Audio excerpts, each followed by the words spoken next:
Hey, welcome back in, and so excited to have a very special guest with us. He's Suns big man Jalen Smith. Jalen, thanks for joining us today. Oh, thanks for y'all for having me. Well, Jalen, the last month has been quite a whirlwind for you, but what has it meant to get the opportunity to go out there and showcase your skills on the biggest stage in basketball?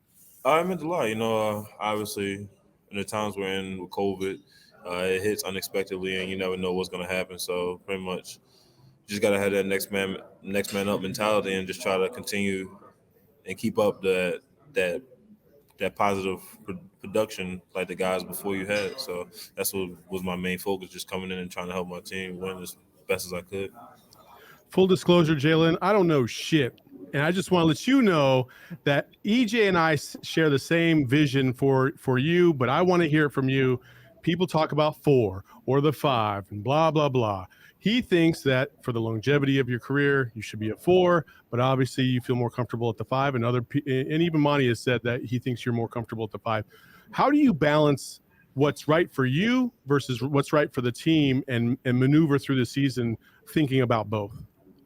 Pretty much just playing whatever position they put me out there, because obviously if they put me at a certain position, it's for a reason.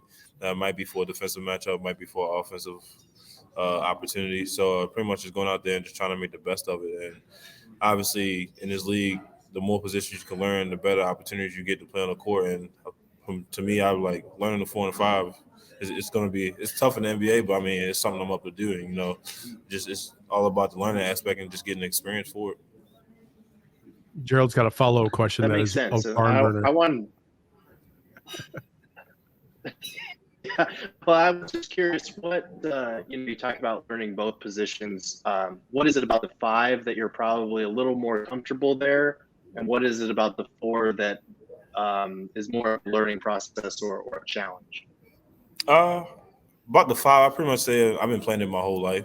So I mean, it's easier to.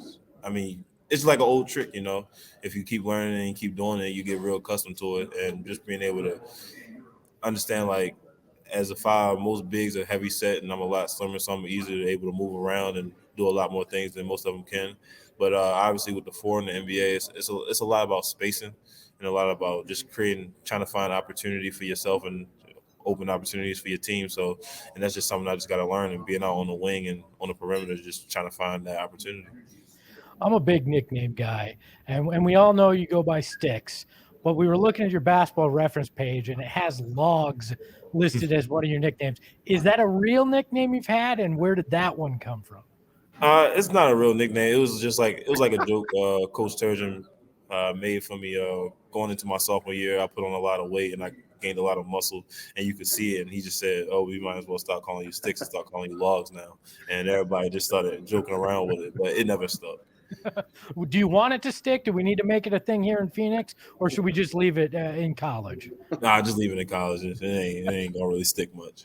Well, that's good, because Espo has a nice little surprise for you. Okay, so before we get into some other questions, we've got a lot of fans of yours that watch the show and they comment in our chats, and they like to call themselves Sticks Kids. So we actually made a music video for Sticks Kids that we want to show you now. Please feel welcome to react however you feel about this. I got you. Check 1 2, check 1 2. Check 1 2 1 2. PJ Father on the beat. I don't want to grow up. I'm a Sticks kid. A million different basketball skills that he can play with.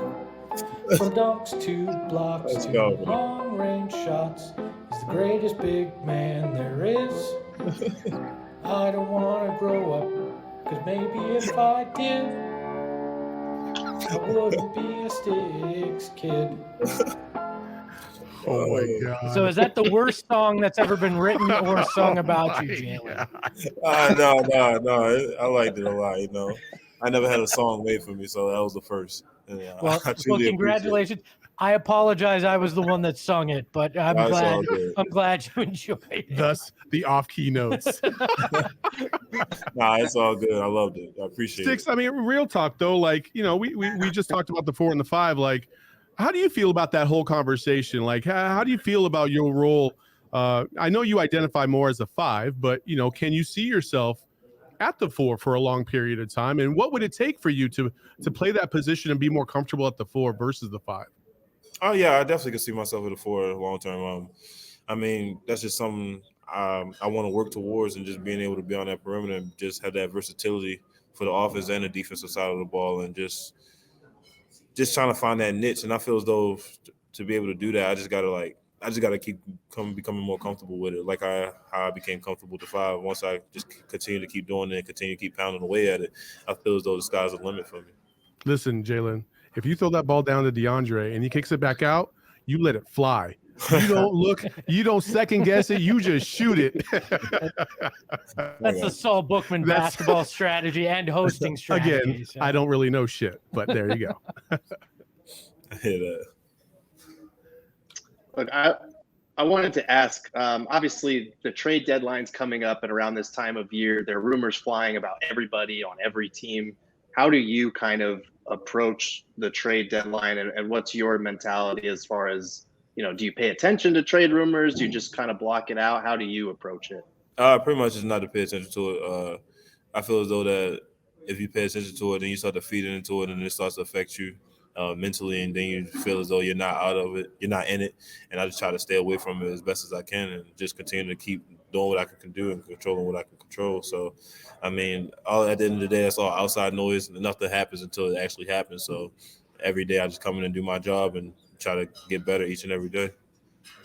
I always find it interesting when talking to guys who have made it to the pros to kind of understand where and when they fell in love with basketball. What was it for you about the game, and what was the moment you went, this is what I want to dedicate my life to? I'll say it was probably all the times I started playing one-on-one with my dad.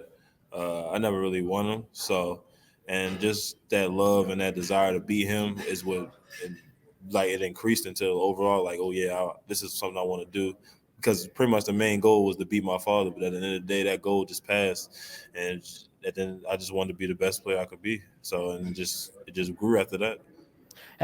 At what age did you beat him the first time? I didn't. I beat him. Never beat him. Yeah. It would always come down to some technicalities or something like that. And that sounds about right. We have all the old man tricks. Yeah. So the last game we played, I think it was maybe when I was like 14, and I started getting more physical with him, and it just ended there.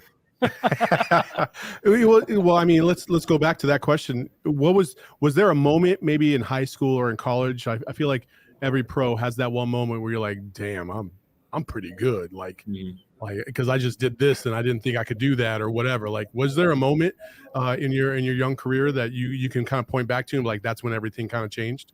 Yeah, pretty much. I would say it was probably the summer going into my sophomore year of high school, and I went to this camp. I forgot the name of it.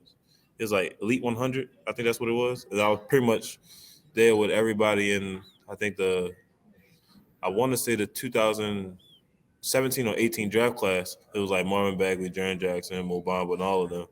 And I was doing good against all of them. And I saw that they were all highly touted players, and I was like, okay, yeah, I can definitely do something with this. And that was my moment.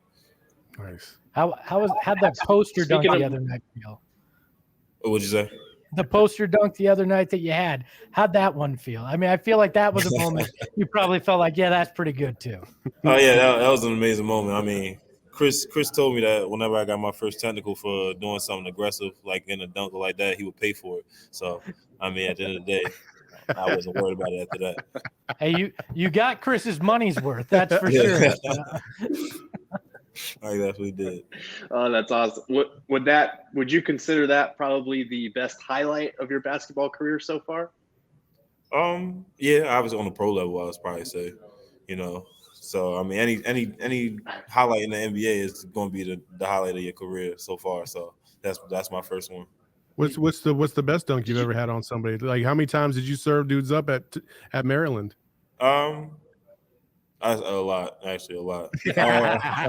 a dunk in March Madness, like my first ever dunk in an NCAA tournament, and it blew up after that. So I'd probably say that was the one before it. You bring up Chris Paul talking about paying for that fine, but what has it meant to play alongside a guy like that, and how has he helped you with your career? I know different positions, but Chris always seems to have some wisdom that he can pass along. Oh, it's been amazing.